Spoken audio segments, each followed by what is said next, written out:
కృష్ణరాజు గారు నమస్కారం. ఇప్పటి వరకు ఆంధ్రప్రదేశ్ గవర్నమెంట్కి ఒక ఓన్ హెలికాప్టర్ లేదు.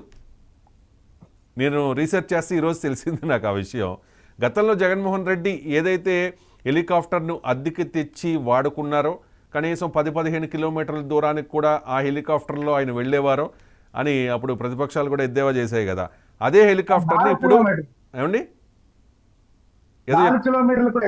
వెళ్ళారా? ఓకే ఓకే ఉండవల్లి వెళ్ళాడు కదా. ఉండవల్లి అక్కడ మన తుళ్ళూరులో భూమి పూజ చేయడానికి దానికి వెళ్ళాడుగా. అవును, హెలికాప్టర్లోనే వెళ్ళారు. ఓకే, ఏమో ఆయనకి ఏ అనుమానం ఉందో బై రోడ్ వెళ్తే ఏదైనా ప్రాబ్లం ఉంటుందని అనుకున్నారేమో. Okay, whatever. ఇక్కడ ఓన్ హెలికాప్టర్ లేదు, అది అద్దెకు తెచ్చుకోవాల్సి ఉంటుంది. అది ఆల్రెడీ అద్దెకి తెచ్చుకుని జగన్మోహన్ రెడ్డి అద్దెకి తెచ్చుకున్న హెలికాప్టర్ని ఇప్పుడు కూడా వాళ్ళు కంటిన్యూ చేస్తూ ఉన్నారు. జగన్ అద్దెకి తెచ్చుకున్నారంటే వాళ్ళతో ఏదో మాట్లాడుకుని ఉంటారు, అదే కంటిన్యూ చేస్తున్నారు కాబట్టి ఈయనకి ప్రమాదం ఉండే అవకాశం ఉంది అని చెప్పి కొంతమంది కామెంట్ చేస్తూ అన్న పరిస్థితి టీడీపీ నాయకులే. ఇప్పుడు ఆ హెలికాప్టర్ 1000 కిలోమీటర్స్ దాటేసింది కాబట్టి, ఎక్కువ రన్ చేసింది కాబట్టి దాన్ని ఒకసారి సర్వీస్ చేయించాలి. సర్వీస్కి సంబంధించి ముంబై పంపించారు. కానీ ఈ లోపల అత్యవసరంగా ఏదైనా చంద్రబాబు నాయుడికి సీఎం హోదాలో ఆయన ఉన్నారు కాబట్టి ఆల్ సడన్ ఎక్కడికైనా వెళ్లాల్సి ఉంటే ఖచ్చితంగా ఒక హెలికాప్టర్ కావాలి. ఆ స్టాండ్ బై హెలికాప్టర్గా ఈ అవుట్డేటెడ్ హెలికాప్టర్ను పంపించారు. అవుట్డేటెడ్ 16 years old, అది స్క్రాప్కి పంపించేయాల్సిన హెలికాప్టర్ అంట. అది తక్కువ ఎత్తులోంచి పడిపోతేనే ముక్కముక్కలు అయిపోయింది. సో నిజంగా మరి మీరేం అబ్జర్వ్ చేశారు కృష్ణరాజు గారు దీనిలో?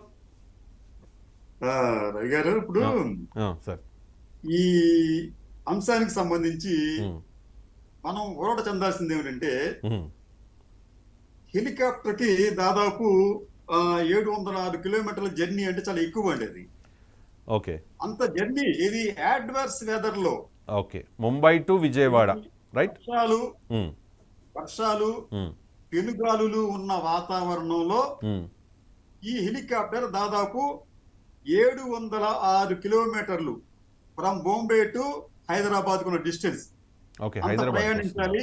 అయితే ఒకేసారి అంత దూరాన్ని ఏ హెలికాప్టర్ ప్రయాణించలేదు. మధ్యలో ఫ్యూల్ కోసం ఆగాలి. బహుశా వాళ్ళు ఎక్కడో ఫ్యూల్ కోసం ఆగి మళ్ళీ బయలుదేరి ఉంటారు. ఇది ఒక అంశం ఉండేది. రెండోది, ఈ ప్రమాదంలో ఎవరు మృత్యువాత పడలేదు.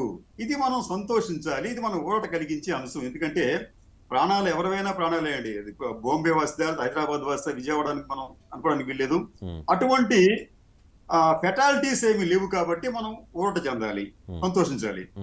ఇక ఈ హెలికాప్టర్ కి సంబంధించి కొన్ని శేష ప్రశ్నలు ఉన్నాయండి. అసలు ఈ హెలికాప్టర్ అనేది ఏ కంపెనీకి చెందింది?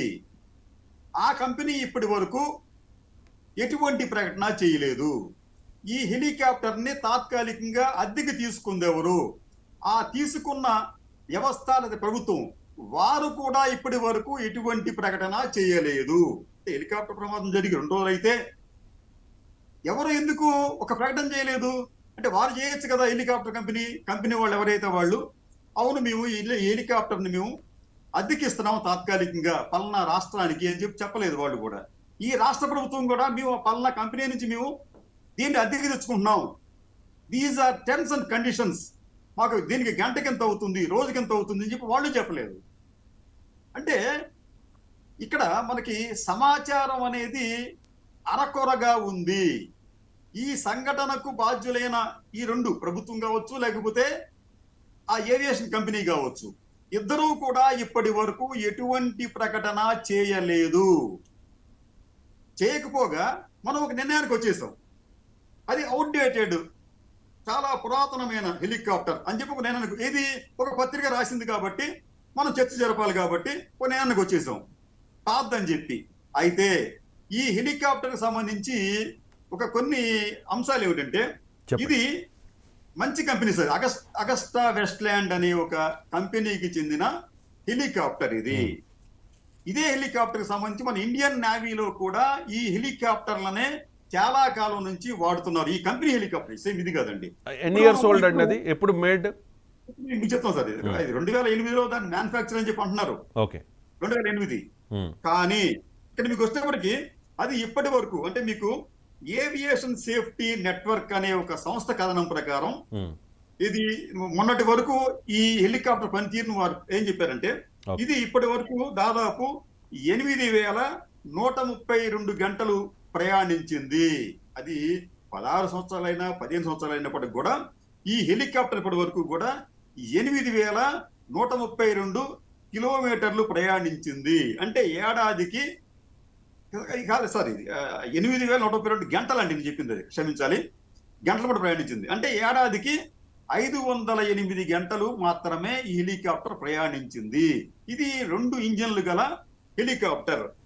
ఇది ఈ గ్లోబల్ వెక్ట్రా హెలి కార్పొరేషన్ జీవీఐ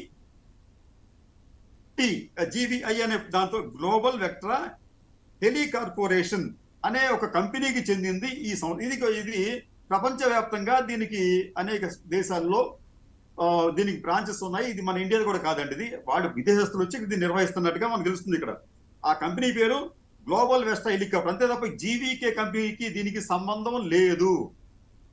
అసలు జీవీకే వాడికి ఇటువంటి హెలికాప్టర్లు కూడా లేవు. కాబట్టి ఏంటంటే అది వేరు. ఇది చాలా ప్రొఫెషనల్ గా నడుపుతున్న గ్లోబల్ వెక్ట్రా హెలి కార్పొరేషన్ అనే కంపెనీకి చెందిన హెలికాప్టర్ అనేది ఇది ఏమైందంటే మనం ఏమంటున్నాం అంటే ఇది కూలిపోయిందని చెప్పి అంటున్నామండి. అయితే ఈ ఏవియేషన్ ఎక్స్పర్ట్స్ ఏమంటున్నారంటే ప్రతికూల వాతావరణం, స్ట్రాంగ్ ఎయిర్ ఫ్లో అంటే బలమైన ఈదురుగాలులు ఉండటం వలన ఒక కారణం.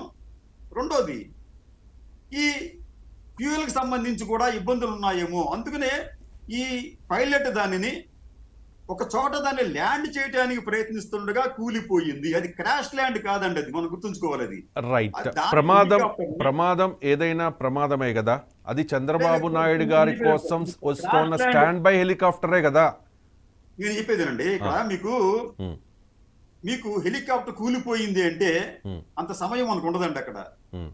ఇది వైఎస్ రాజశేఖర రెడ్డి హెలికాప్టర్ కూలిపోయినా ఇంకోటి కూలిపోయినప్పుడు కూడా వాళ్ళు నెమ్మదిగా దించరండి. వాళ్ళు ఇంజిన్స్ ఫెయిల్ అవుతాయి, మీకు రోటర్ ఆగిపోవడం, లేకపోతే ఇంకోటి జరుగుతుంది, లేకపోతే లో ప్రెషర్ ఆయిల్, లేకపోతే ఇంకొక సమస్య వచ్చినప్పుడు, లేకపోతే ఆయిల్ మీకు లేనప్పుడు ఆ హెలికాప్టర్ మీకు కుప్ప కూలిపోతుంది. కానీ ఇక్కడికి వచ్చేప్పటికి ఆ పైలట్ దాన్ని ఎక్కడో చోట దింపే ప్రయత్నంలో ఉన్నాడు, కానీ దాన్ని అతను అదుపు చేయలేకపోయాడు.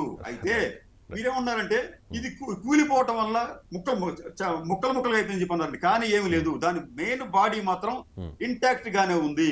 రెండోది నిజంగా అది కుప్ప కూలిపోతే అది టెక్నికల్ గా ఇతర కారణాలతో అది క్రాష్ ల్యాండ్ అయితే మీకు దాంట్లోంచి మీకు బహుశా మంటలు కూడా చెలరేగి ఉండేవి, మంటలు రాలేదు. మీ పాయింట్ నాకు అర్థమైంది. చాలా రీసెర్చ్ చేసి మీరు చెప్తూ